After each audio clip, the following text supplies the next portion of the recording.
Welcome to this story, one of the most unsettling cases ever noted in Georgia. Before we dive in, share in the comments where you're tuning in from and the exact time you started listening. It's always interesting to see the different places and hours of the day or night where these stories reach. County ledgers place the beginning of the matter in the summer of 1857, when the heat settled heavily over the red clay lowlands, and the air hung thick with insects and unspoken routines. The plantation sat several miles from the nearest town, bordered by pine stands and a slow, shallow creek that marked the edge of surveyed land. To outsiders, it appeared orderly. White columns, evenly cut fields, quiet quarters at a careful distance. To those who lived nearby, it was known for something else: the two sisters who owned it together. The Whitcomb twins were identical in age and appearance, at least from a distance. Their father's death had left the property jointly held, an arrangement that drew comment but little challenge. Women owning land was not unheard of, but women owning it together and refusing to divide it was remarked upon in letters and church notes. "They act as one mind," a neighbor wrote. It is difficult to tell where one decision ends and the other begins. The enslaved man appears in records only by a first name, Caleb.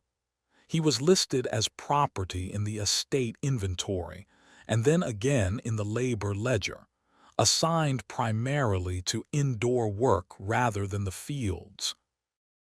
Witnesses later described him as reserved, literate enough to keep simple tallies, and trusted with keys, an unusual responsibility that drew quiet resentment among overseers. Early mentions of irregularity were subtle. A midwife's journal notes repeated visits to the Whitcomb house at odd hours, though no birth followed. A minister recorded that one sister missed communion for several weeks, then returned without explanation. Servants whispered of locked doors and meals taken separately, a departure from the rigid schedule the sisters were known to enforce. The broader context matters. That same year, the nation was gripped by the implications of a Supreme Court decision that reinforced the legal status of enslaved people as property, regardless of movement or circumstance. In Georgia, the ruling hardened attitudes and emboldened scrutiny. Ownership, lineage, and control were discussed openly, sometimes obsessively, in local papers and private correspondence. It was against this backdrop that the rumor first surfaced, not shouted, but passed carefully between households. A neighbor claimed one sister had begun wearing looser dresses. Another insisted the same was true of the other. A doctor was said to have been consulted quietly, entering through the back and leaving no bill. No announcement followed. No explanation was offered. What unsettled the town was not the possibility of scandal alone, but symmetry. Two women, identical in appearance and circumstance, changing in the same way at the same time.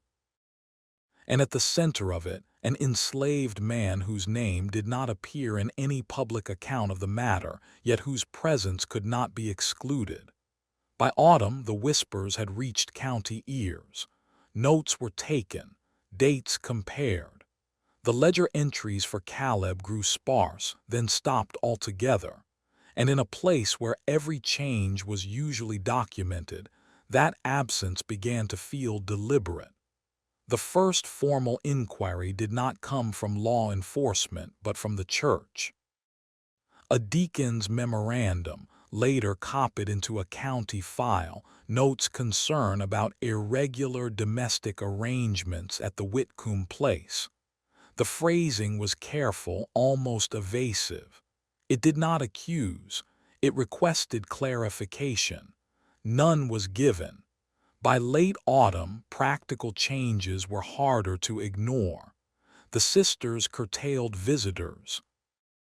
Social calls were declined with identical notes written in the same hand. Household routines shifted inward. The rear wing of the house, once used for storage, was cleared and kept locked. A seamstress later testified that she was asked to alter 2 sets of dresses in parallel, adding the same allowances to each on the same day. "They spoke together," she said. "They agreed before I finished a sentence." Caleb's movements narrowed. His name ceased to appear in weekly tallies, replaced by a dash. The overseer, newly hired after the previous one left without notice, complained privately that he was given instructions indirectly, through notes left on a desk rather than spoken aloud. He also noted that he was discouraged from entering the main house. "They prefer order without witnesses," he wrote. Rumors accelerated not because of new evidence, but because of timing.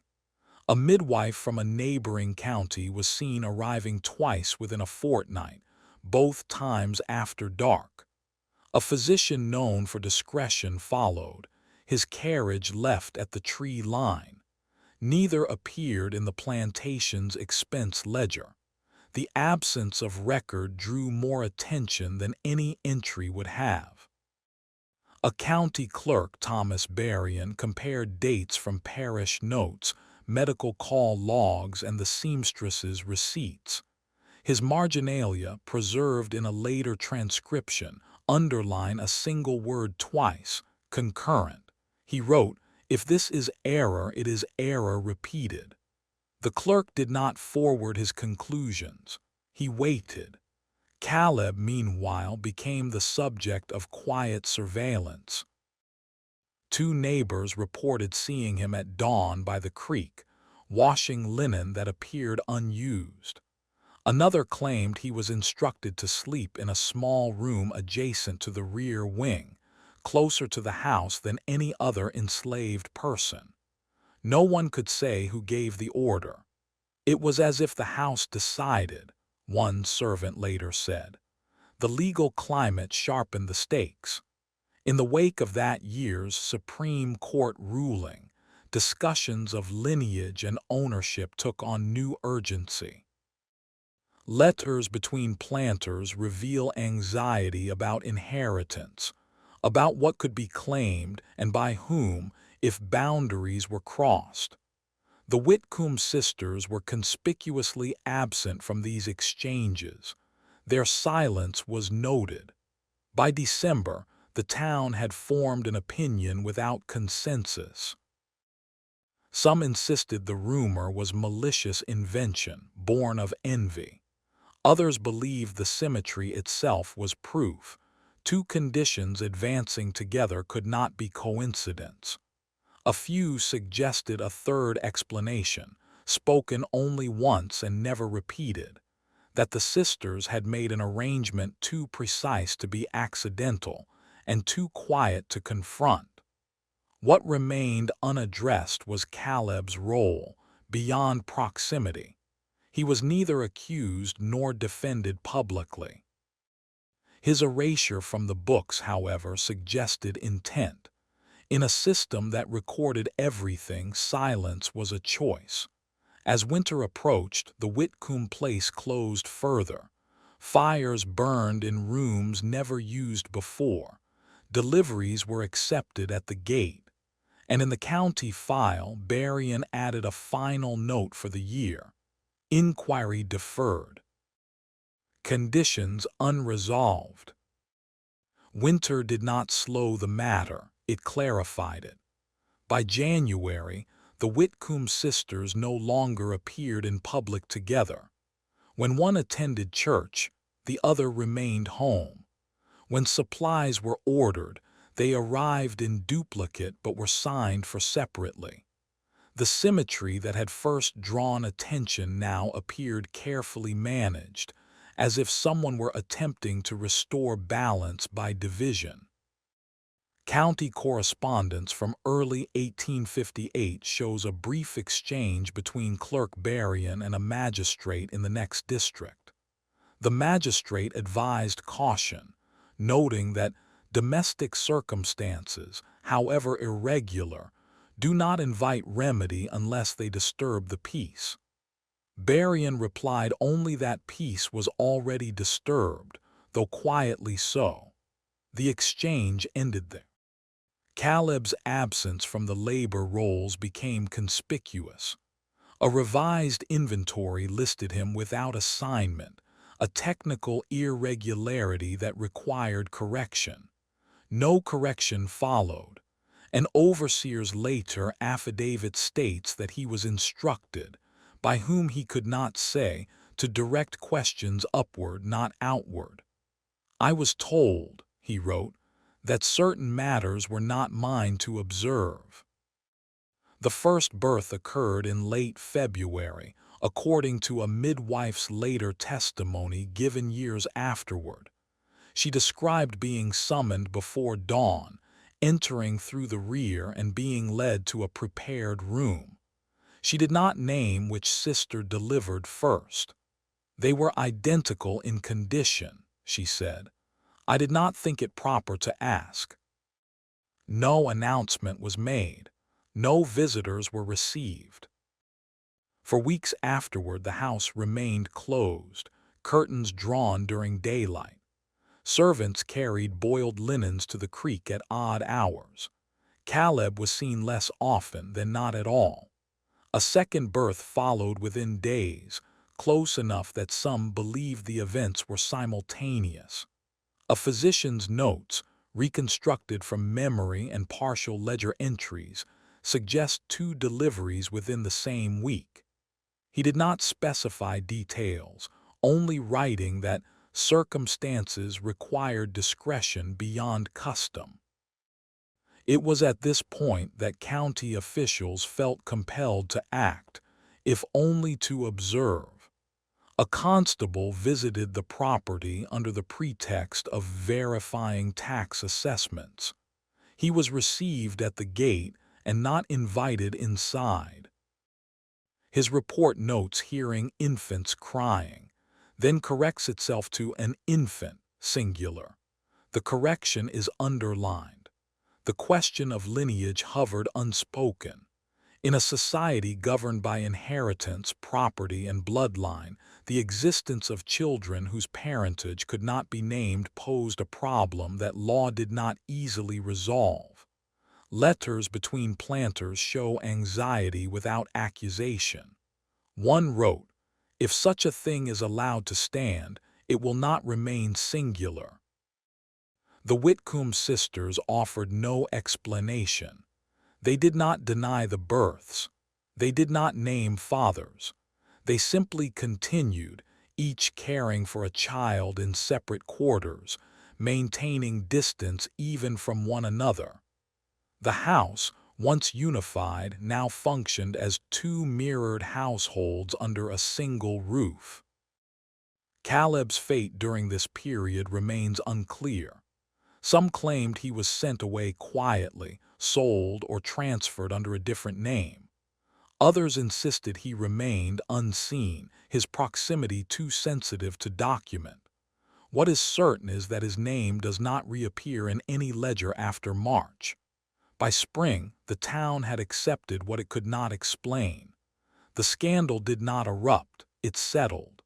And in settling, it left behind questions that no authority seemed willing or able to answer.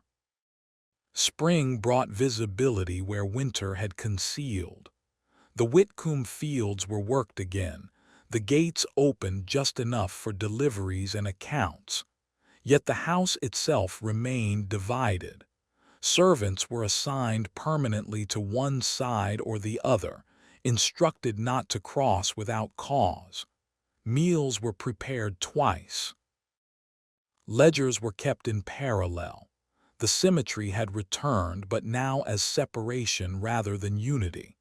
County records show a brief spike in inquiries during this period, requests for clarification, confirmations of inventory, routine letters that implied concern without stating it. Each was answered promptly and incompletely. Taxes were paid on time. Supplies were accounted for. No statute was violated. The machinery of order found no lever to pull. A neighbor named Ruth Calder submitted a statement after hearing infants crying at different hours from different wings of the house. She described the sounds as unmistakably separate. Her statement was filed, then annotated by Clerk Berrien with a single word: corroborates. No follow-up was ordered. The question of Caleb resurfaced only once that spring. A livestock broker passing through claimed to have seen him near the creek, thinner than before, carrying a bundle wrapped in linen.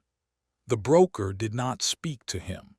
When asked later why he remembered the sighting so clearly, he said, "Because it felt like the last time one would be seen." By May, rumors had hardened into positions. Some insisted the sisters had acted independently. That coincidence explained the rest. Others believed there had been an arrangement, mutual and deliberate, too complex to articulate publicly. A few suggested coercion. No evidence supported any single claim. Each theory collapsed under scrutiny, leaving only the facts that could be observed. A physician reviewing his own notes years later wrote that what troubled him was not the births, but the absence of aftermath. There was no quarrel, he recalled, no division of property, no dispute that forced the matter outward. In a society accustomed to conflict over inheritance, this restraint was anomalous. By summer, the infants were no longer concealed. They were carried in the yard at different times, dressed similarly but kept apart. The sisters were never seen together with the children. When asked directly about the fathers, they offered identical replies. That question does not apply. The county made one final attempt to resolve the matter administratively. A census taker was instructed to record occupants and relationships. His form lists 2 households under one roof, each headed by a Whitcomb sister, each noting 1 child. Under remarks, he wrote, "Paternity undisclosed by choice." The form was accepted, and so the scandal reached its quiet conclusion, not through exposure but through exhaustion. The town learned to look away. The records learned to accept omission. And the Whitcomb place continued, altered but intact, holding within it an arrangement that law could not name and rumor could not finish. By late summer, the matter had slipped from public conversation into something closer to habit. People still spoke of the Whitcomb place, but only indirectly, through references to that household or the twins' arrangement. Direct mention of the births faded, replaced by careful language that avoided conclusions. Caleb's disappearance became the most unstable element in the record. No bill of sale exists under his name for that year. No transfer ledger lists him. A marginal note in an estate book simply reads, "Removed from service," without date or destination. For a system built on documentation, the lack of trail was striking. Later testimony from an elderly servant suggests Caleb was sent north under a different name, escorted by a trader known for discretion. This account cannot be verified. Other witnesses claimed he never left Georgia, that he was seen months later on a distant property, working under silence. Each version ends the same way, with uncertainty. What can be established is that after his removal from the Whitcomb books, no further inquiries were made about him. No search, no complaint, no attempt at recovery. In a region where enslaved labor represented significant capital, that absence of effort raised quiet questions. The children, meanwhile, grew.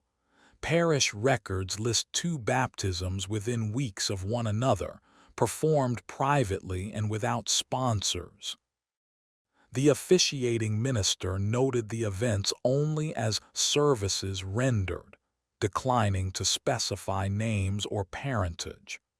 When asked years later why he agreed, he replied, "Refusal would have explained nothing." Visitors to the plantation remarked on its order. There were no signs of strain, no visible conflict between the sisters. They managed accounts separately but coordinated deliveries precisely, as if following a shared plan. One merchant described them as divided in practice, united in intent. By autumn, the county file ceased to grow. Clerk Berrien added no further notes. The folder was closed not because answers had been found, but because none could be compelled. The law required violation to proceed, and none had occurred. What remained was memory, uneven, contradictory, and careful. The town remembered the symmetry first, then the silence that followed. It remembered a man whose name vanished at the moment it mattered most. And it remembered that, when the question finally reached its sharpest point, no one was willing to ask it aloud. As the year turned, the Whitcomb place stood unchanged on the surface. Fields harvested, accounts balanced, 2 children raised under one roof yet never together, and beneath that order the arrangement held, unexamined, undocumented, and unresolved, waiting quietly in the margins of the record, where uncomfortable truths were often left to settle on their own. By the following winter, the scandal had acquired a different quality, not urgency, but endurance. The Whitcomb place continued to operate with precision, its routines unbroken by the questions that once circled it. Visitors remarked on how little seemed amiss. Those who stayed longer noticed how carefully everything was kept apart. County correspondence from early 1859 reveals a brief attempt to reconcile conflicting parish records. 2 children born within weeks baptized without sponsors, listed under separate households sharing one address. A clerk wrote, "Classification uncertain," then drew a line through the remark and initialed it. No correction followed. The sisters themselves appeared unchanged in public, though never together. One attended market while the other received deliveries. One supervised accounts while the other oversaw the yard. Their movements suggested planning rather than estrangement. "They divide the day," a merchant observed, "as if it were property." A doctor called to the plantation that winter left a curious note in his personal journal. He wrote that the children were healthy and kept with unusual regularity, and that the mothers displayed no rivalry. "There is no competition here," he wrote, "only adherence." The meaning was not clarified. Caleb's absence continued to trouble those inclined to notice patterns. A neighboring planter wrote privately that losing an enslaved man of skill and trust without pursuit made no economic sense. Another replied that sense had little to do with the matter. What they feared, he wrote, was not loss. By spring, rumors of sightings placed Caleb as far away as coastal South Carolina, then in the Tennessee Valley, always under a different name. None could be substantiated. What remained consistent was the silence. No one sought him, and no authority followed the trail even when it appeared. A visiting lecturer speaking on contemporary legal questions referenced a recent Supreme Court ruling from a few years earlier, noting how it hardened definitions of property while leaving moral contradictions unresolved. He did not mention the Whitcombs by name, but several listeners recognized the relevance immediately. As the children grew, they were kept largely indoors. Servants later recalled that they were never brought out together. When one cried, the other was moved elsewhere. They did not want echoes, a maid said. The phrase appears again in a later affidavit underlined. By midsummer, the town had learned how to live with the unanswered. The Whitcomb sisters were no longer gossiped about, they were accounted for. The children were no longer curiosities, they were facts. Caleb was no longer searched for, he was absent. In the county file, the last entry for the year reads simply, "No further action recommended." The note is unsigned. And so the case settled into its longest phase, not resolution but accommodation. In Georgia, where records often ended before truth did, the Whitcomb arrangement endured, intact and unnamed, held in place by a collective decision to stop asking what could not be proven. As the decade advanced, the Whitcomb matter became something people remembered only when reminded. New concerns pressed in from outside: political tension, economic uncertainty, the slow tightening of positions that would soon divide the country. Against that backdrop, one plantation's unresolved domestic arrangement felt increasingly small, though no less strange. In 1860, a traveling census official attempted to standardize household records across the district. His form for the Whitcomb property lists 2 heads of household, each female, each with 1 child, sharing the same parcel number. In the margin, he wrote, "Unusual but compliant." The entry was accepted without revision. Servants who had worked the place longest began to leave, one by one, often without explanation. Those who remained were described in later testimony as the kind who ask no questions. The children, now walking, were kept separate even in play. When one wandered toward the other's space, a bell was rung softly and someone intervened. A rare glimpse into the sisters' thinking comes from a letter never sent, found years later among personal effects. The handwriting is difficult to distinguish between them, but the tone is measured and precise. "We have chosen the only arrangement that leaves no inheritance to dispute," the letter reads. "What is divided cannot be claimed." Caleb's name surfaces once more in a shipping manifest from Savannah, listed among hired laborers under a different surname. The age and description are close enough to invite speculation, but no confirmation exists. The trail ends there. By late summer, the town had fully adjusted. Children stopped asking why the twins never appeared together. Adults stopped noticing when the subject was avoided. The plantation's produce continued to arrive on schedule, accounts balanced. No one pressed further. In the county archive, Clerk Berrien added a final sheet to the file, summarizing the known facts without interpretation. At the bottom, he wrote, "Record complete as circumstance allows." The folder was closed and shelved among other matters that had resolved themselves through silence. And so the Whitcomb case passed into its quiet years, not forgotten but contained. The questions it raised remained unanswered, not because answers were impossible, but because the cost of asking them had become clear. By the early 1860s, the Whitcomb Plantation had entered a period of near invisibility. It did not decline, nor did it prosper in ways that attracted notice. It simply continued. The sisters remained in residence, managing their divided household with the same careful symmetry that had defined the years since the births. The children grew in parallel but apart.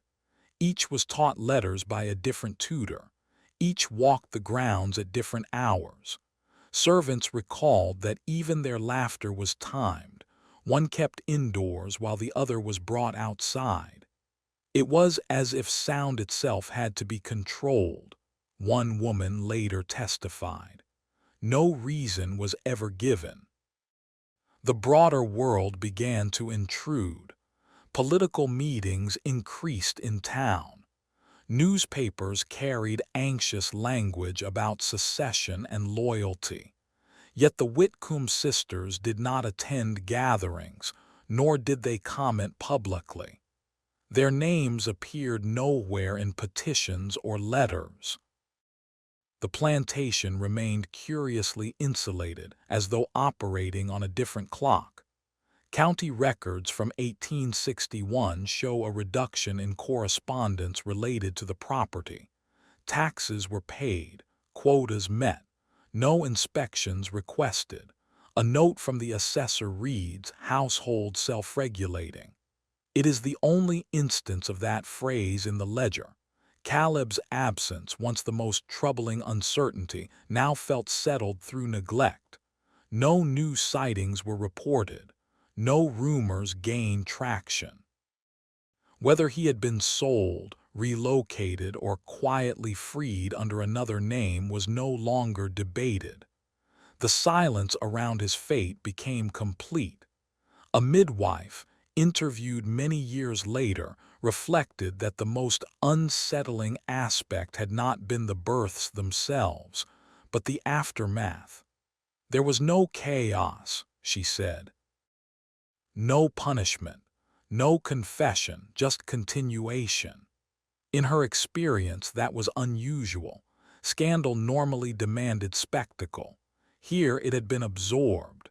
As the nation edged toward war, conversations shifted decisively away from the Whitcombs. Larger questions of allegiance and survival eclipsed local mysteries. The twins' arrangement, once whispered about, now felt almost irrelevant against the scale of what loomed. And yet, the structure they had created endured unchanged. The children were never acknowledged together. No documents named fathers. No claims were made, and none were invited. The plantation moved forward as if the past had been carefully folded and set aside.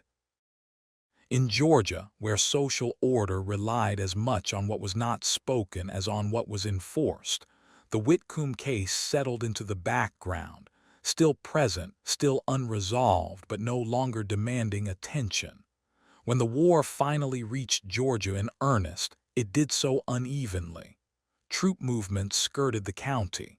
Supply requisitions passed through town.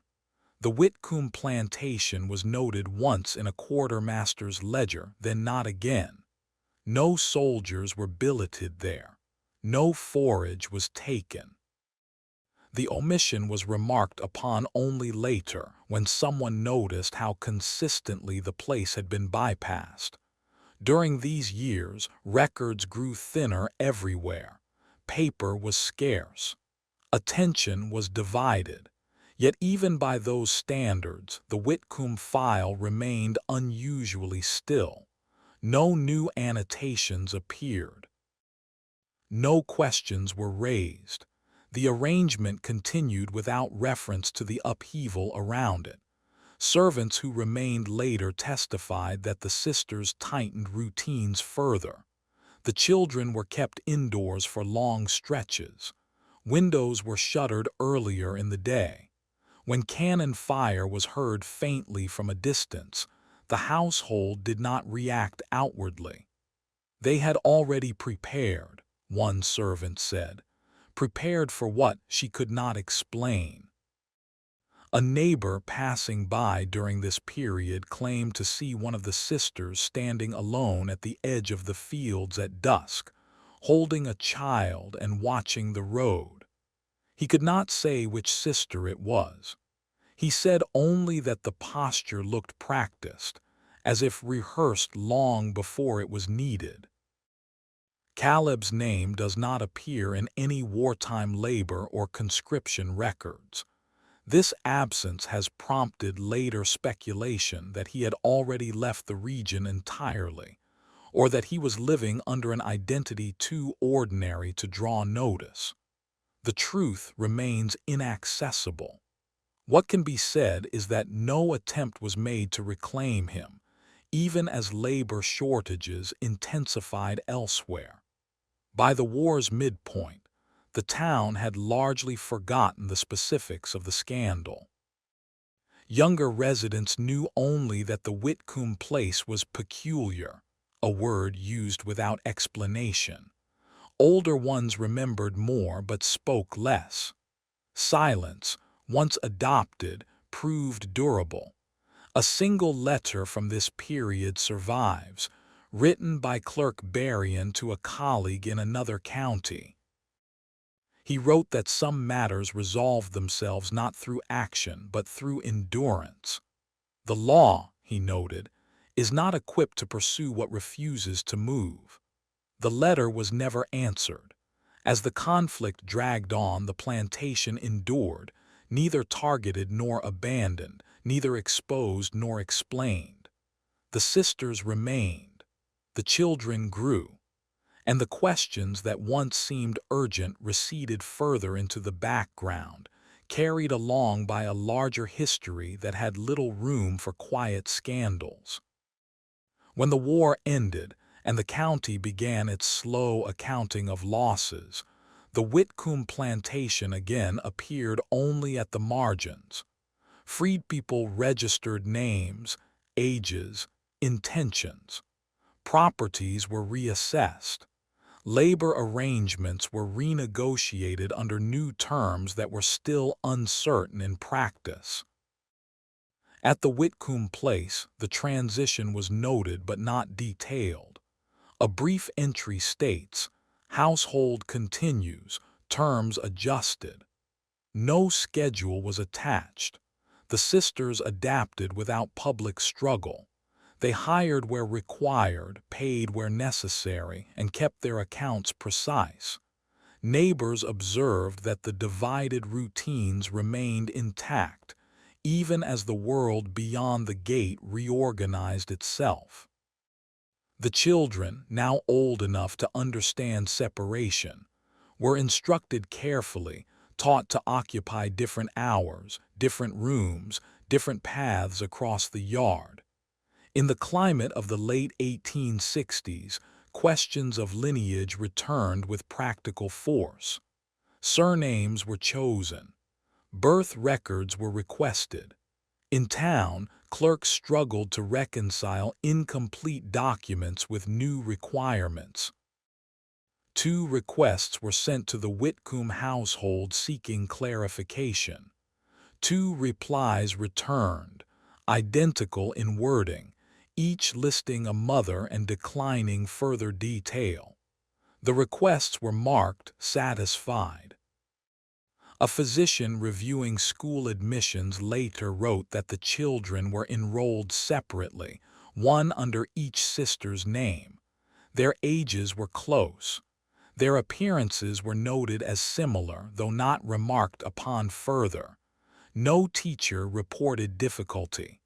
They were well instructed, one wrote, and accustomed to rules. Caleb's absence became final in this period. A search of post-war labor contracts shows no matching description, no wages claimed, no complaint filed. If he lived freely elsewhere, he did so without trace. If he remained bound under another name, the record offers no purchase. His disappearance, once central, had been overtaken by larger erasures. A county committee reviewing unresolved pre-war matters listed the Whitcomb case briefly, then removed it from consideration. The note beside it reads, "No actionable defect." The phrasing suggests relief rather than certainty. By the end of the decade, the scandal had been fully absorbed into routine. People remembered it only when reminded by old correspondence or chance remark. The children were now adolescents, moving through town at different times, recognized but not compared. And so the story entered another quiet phase. Not resolved, not forgotten, simply outpaced by events that demanded attention elsewhere. In Georgia, where reconstruction required selective memory, the Whitcomb arrangement endured, intact and unexamined, its origins receding as the years advanced. By the early 1870s, the Whitcomb story had settled into a form that no longer invited investigation. Reconstruction brought inspectors, educators, and reformers into the county, yet none lingered long enough at the plantation to disturb its routines. Official attention was fixed on contracts, elections, and order. Domestic arrangements that produced no visible conflict were left alone. The sisters aged quietly. Their hair grayed at the same pace. Their movements slowed in tandem. They were still rarely seen together, though witnesses occasionally reported passing both on the grounds at a distance, each with a child now grown enough to resemble them in posture if not in features. The resemblance between the children themselves was noted only once, in a schoolmaster's journal, where he wrote that they appeared related in a way not easily named. Property records from 1872 show the plantation deed amended to clarify joint ownership once more. The document is careful, its language balanced, each sister named separately but bound by identical terms. There is no mention of heirs beyond a general clause deferring succession to lawful determination. The ambiguity was intentional. A local historian later remarked that the Whitcombs seemed to have anticipated the instability of the era. Where others argued, they arranged. Where others contested, they divided. The result was a household that never required arbitration because it never presented a clear point of challenge. Caleb's name surfaced one final time in this period, not in Georgia but in a marginal note attached to a Tennessee labor roll. The age and physical description were approximate, the name altered. The note was unsigned and never followed up. Whether it referred to the same man remains unknowable. The record ends there. Community memory continued to thin. Younger residents knew the sisters as reserved landholders with peculiar habits. Older ones remembered more but shared less. The scandal, once defined by shock, had transformed into a cautionary absence, something that demonstrated the limits of inquiry. By the middle of the decade, the Whitcomb children began to travel independently, each accompanied by different acquaintances, enrolled in different pursuits. They were never recorded in the same ledger entry, never listed together in any formal document. Separation had become tradition. In the county archive, the original folder containing early correspondence and affidavits was relocated during a reorganization. Several pages were noted as missing. The clerk responsible wrote, likely misplaced during earlier consolidation. No attempt was made to recover them, and so the case approached its final shape, not a conclusion but a narrowing. What could not be proven had been arranged around. What could not be named had been made to persist quietly. In Georgia, where history often survived in fragments rather than verdicts, the Whitcomb story remained intact precisely because it had never been resolved, only managed, divided, and carried forward without acknowledgement. By the late 1870s, the Whitcomb Plantation had become something of a reference point for restraint. Not an example held up publicly, but a private one, invoked in conversations about discretion, about how certain matters were better arranged than exposed. Newcomers learned quickly which questions were unwelcome and which histories were left unspoken. The sisters rarely traveled now.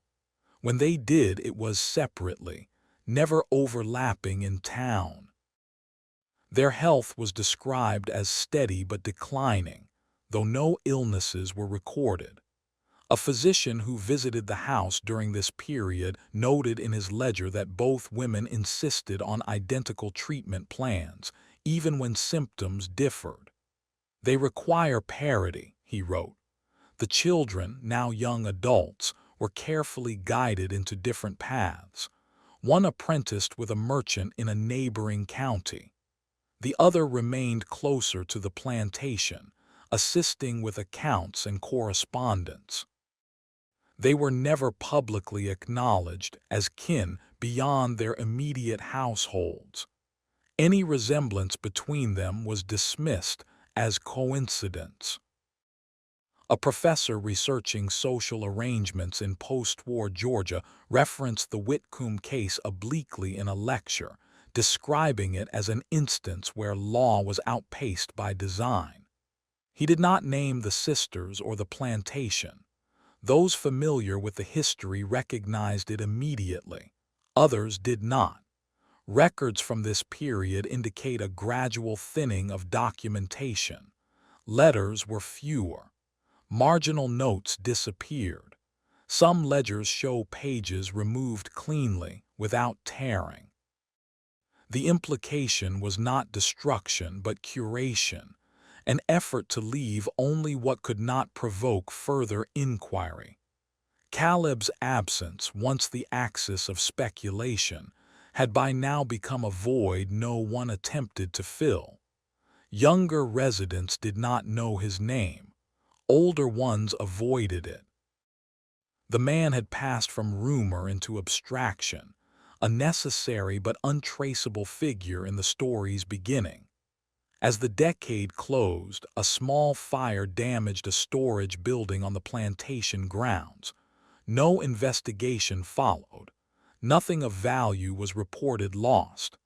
The event merited a single line in the county logbook and no commentary.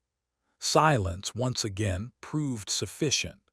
And so the Whitcomb story continued its slow compression.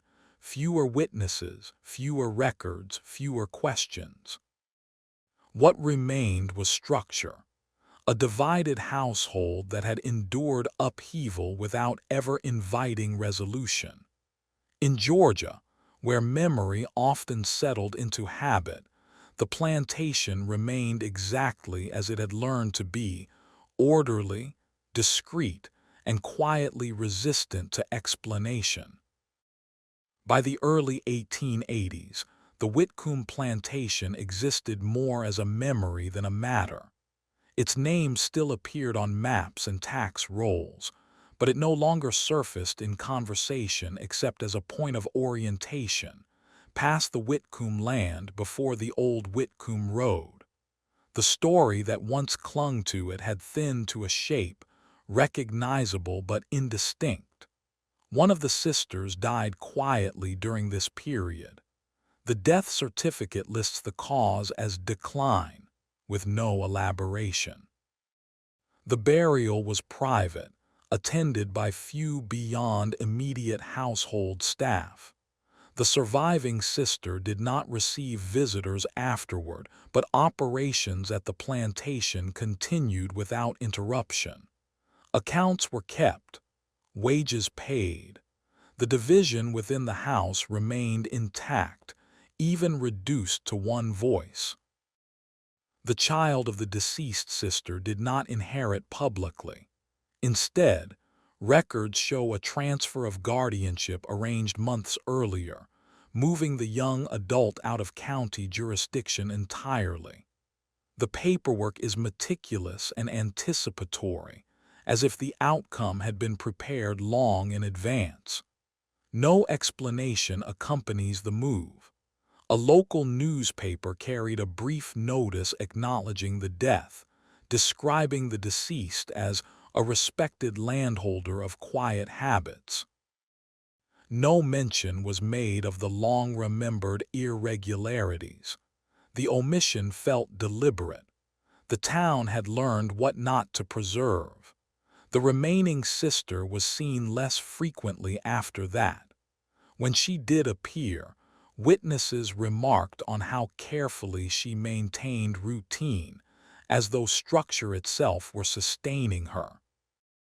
She continued to keep separate records for a household that was now, in practice, singular.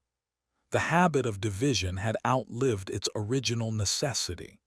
Caleb's name appeared nowhere in the documents related to these changes. Whatever role he had played in the beginning, the record had long since released him. His absence now functioned as a boundary, felt but not crossed. A county archivist reviewing older files during this period noted that several early affidavits related to the plantation were missing. He did not file a loss report. Instead, he wrote, "Likely removed during earlier review." The phrase appears elsewhere in the archive, applied to other matters best left indistinct. By the mid-1880s, the Whitcomb story had become instructive in a quiet way.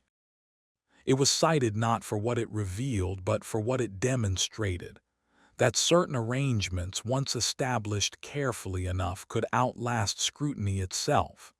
And so the plantation remained, altered, diminished, yet intact.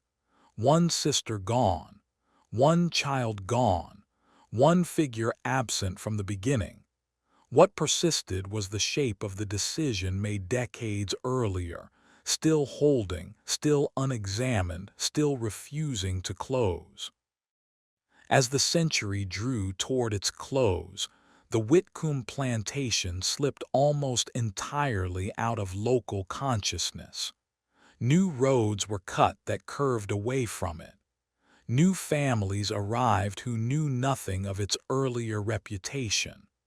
What had once been a scandal became, at most, a footnote remembered by those old enough to have lived through it. The remaining sister aged into seclusion. Parish records note fewer contributions under her name, though they never ceased entirely. A visiting minister wrote that she insisted on private communion and spoke little but with clarity. "She has ordered her life," he wrote. "She does not invite revision." The plantation itself was reduced in scale. Portions of land were leased quietly, always with precise boundaries. No tenant was allowed near the main house.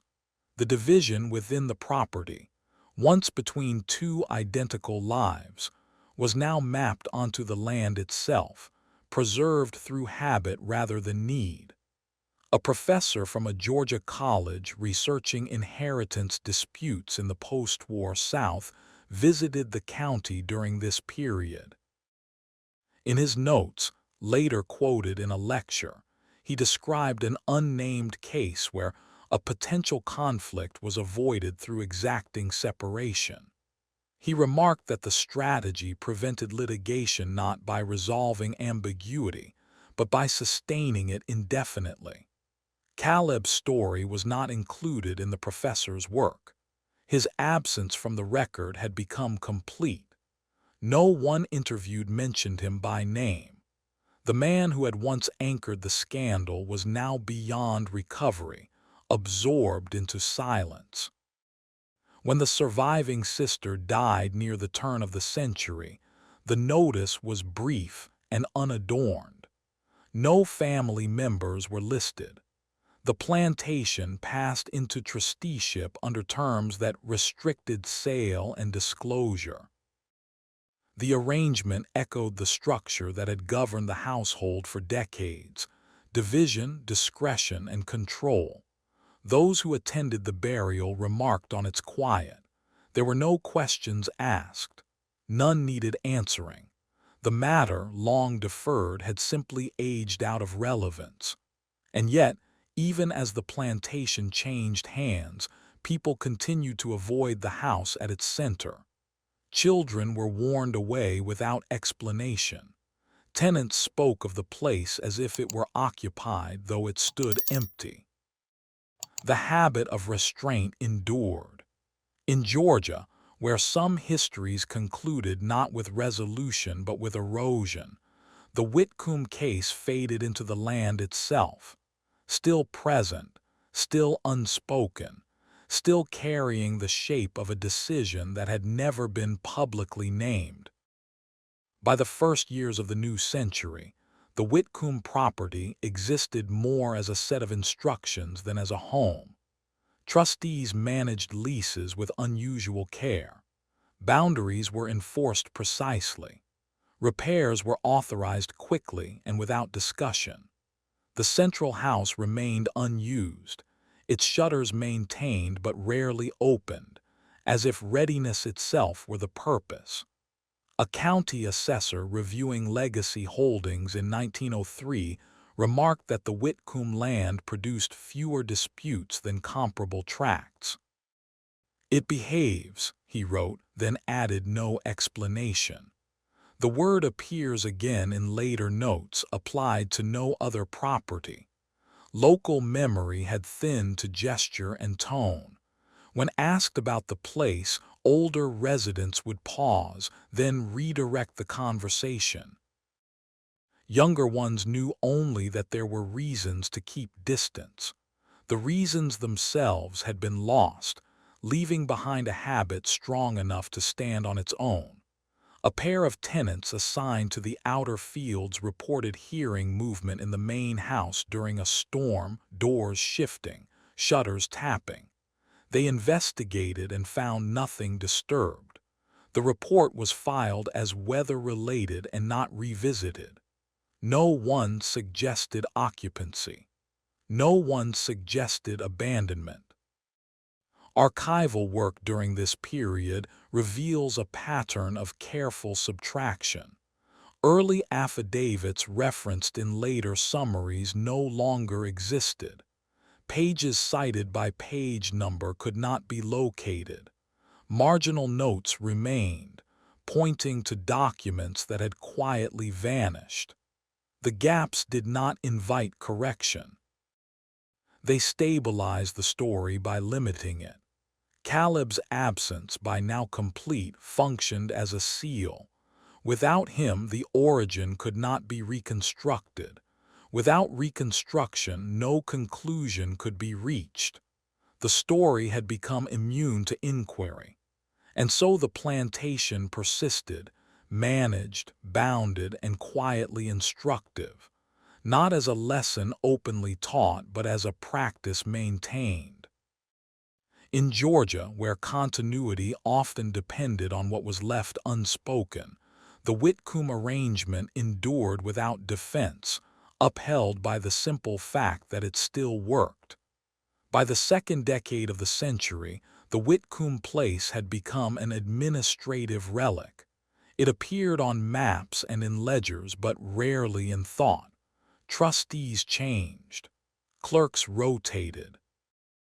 The instructions governing the land were followed without explanation, as if they had always existed. A visiting legal scholar reviewing unusual estate arrangements in rural Georgia noted the property in passing. His marginal comment described it as a successful avoidance of dispute through perpetual division. He did not inquire further. The phrase appeared once in his notes and nowhere else. Those living closest to the land continued to avoid the main house. Livestock grazed around it but were never penned near it. Children were told not to play there, not because it was dangerous, but because it was not for use. The distinction mattered. The house was treated as something complete, not abandoned. Occasionally, someone suggested reopening the question of full sale. These discussions ended quickly. The trustees cited the original terms, though no one could recall who had written them. The authority of the arrangement lay in its age, not its origin. A county clerk attempting to modernize records in 1912 remarked that the Whitcomb file felt finished. He meant not that it was resolved, but that nothing further could be added without disturbing its balance. He left it unchanged. The children, now long removed from the county, did not return. No descendants were recorded locally. The line, whatever its nature, had been redirected elsewhere, leaving the land without an inheriting memory. In quiet moments, older residents sometimes spoke of the twins as if they were still present, two figures moving in mirrored routines, maintaining order through separation. The image persisted long after its subjects were gone, reinforcing the sense that the arrangement had outlived the people who created it. And so the story narrowed further. What had once been a scandal became a structure. What had once demanded explanation became habit. The Whitcomb place remained, bounded, silent, and resistant to inquiry, carrying forward a decision that no longer required defense. In Georgia, where the past often survived as practice rather than record, that endurance was its own conclusion. By the years just before the First World War, the Whitcomb Plantation existed only as an outline, known more by its limits than by its contents. Surveyors marked around it. Roads bent away from it. It was not avoided out of fear, but out of custom so ingrained it no longer felt like a choice. A regional historian compiling material on Georgia's antebellum households made a brief inquiry into the Whitcomb estate around 1914. His notes, preserved among private papers, mention the twins only obliquely. He wrote that certain domestic arrangements of the 1850s were engineered to withstand scrutiny by denying it a center. The observation was never expanded upon, and the case was excluded from his final manuscript. Those living nearest the land described it as settled but unfinished. One farmer said the fields produced reliably, yet the central house held its breath. Another remarked that repairs to the structure never seemed urgent, yet were always completed just in time. These comments were offered without drama, as if describing weather patterns rather than memory. No further records concerning Caleb surfaced. By this point, even speculation about his fate had thinned to nothing. He had passed entirely into the negative space of the archive, a necessary absence around which the rest of the story had been built. Trusteeship passed again during this period, the terms unchanged. Each transfer repeated the same restrictions, the same silences. No one attempted to revise them. The arrangement had proven effective, and effectiveness carried its own authority. A final private letter from an elderly resident, written in 1916, recalls the scandal only indirectly. "There were things we learned not to resolve," the writer said. "They lasted longer that way." The letter was never sent. By then, the Whitcomb case had lost its witnesses. Those who remembered the beginning were gone. Those who inherited the land inherited only instructions. The questions that once seemed unavoidable had aged into irrelevance. And yet, the plantation remained distinct, not because of what could be proven about it, but because of what had been carefully preserved through omission. In Georgia, where memory often survived by narrowing rather than expanding, the Whitcomb story held its shape, quiet, intact, and still unresolved. The record ends without ceremony. There is no final judgment, no legal reckoning, no declaration of truth.